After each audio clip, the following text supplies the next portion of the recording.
Trolley sari হয়ে যাচ্ছে, 23 46 KG. তাও জানি না কি করবো। এবার বোঝো এই শাড়িগুলো সব ফেলাই দিই আমি, কোনো কিছু করার নাই। কেমনটা লাগে এবার চিন্তা করো, এই যে ভালো ভালো শাড়ি একবার দুইবার করে পরা শাড়ি, সেই সব শাড়ি যদি ফেলাই দেওয়া লাগে কেমন লাগে দেখো। এতগুলো শাড়ি দিয়ে দেবো, তারপরেও আমার ঘরে দুনিয়ার শাড়ি হয়ে যাবে। এই যে এই লাগেজ পুরা শাড়ি, এক সাইড পুরা শাড়ি। তাও তো যে তুমি এসে দেখলে না যে টেবিলের নিচে জড়ো করে রাখেছি কয়েকটা শাড়ি। আমার ওইগুলো ফেলে দিলে বলে বললাম, বাবা অতগুলো শাড়ি ফেলে দিছো তুমি কখন?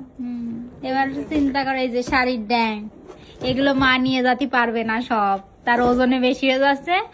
এবং এই এমন একটা অবস্থা যে জাপান থেকে যে বাংলাদেশে যে কুরিয়ার করে পাঠাবো সেই অপশনটুকু নাই। উপায় নাই, উপায় নাই। দেখো সব ভালো শাড়ি, একদিন করে পরা এরকম শাড়ি, সব নতুন শাড়ি। সব নতুন শাড়ি। এবার বলো আমার কেমন লাগে ফেলে দিতে, কিন্তু কিছু করার নাই, ফেলে দিতে হবে। করার নাই, ফেলে দিতেই হবে। এখন আর কি করা। দেশে থাকলে কত মানুষের দিয়ে দিতাম।